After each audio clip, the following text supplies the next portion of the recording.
Pourquoi on dit que c'est du flan quand ça ne vaut rien? Cette expression, elle est liée à la frappe de la monnaie. Direction un lieu mythique de Paris qui allie histoire, savoir-faire et art, la Monnaie de Paris. Situé au bord de la Seine, ce bâtiment historique, notre Casa de Papel, n'est pas seulement un vestige du passé. C'est une des plus anciennes usines encore en activité à Paris, une des plus vieilles entreprises de France et du monde.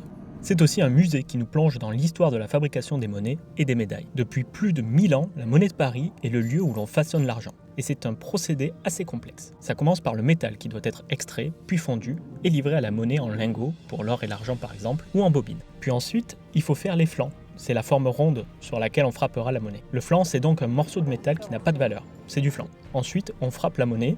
On ne forme pas le métal pour le mettre dans un moule. C'est la pression d'une presse qui donne la forme sur les pièces et les médailles. Et une fois frappé, ce flan n'est plus du flan mais une monnaie qui a de la valeur.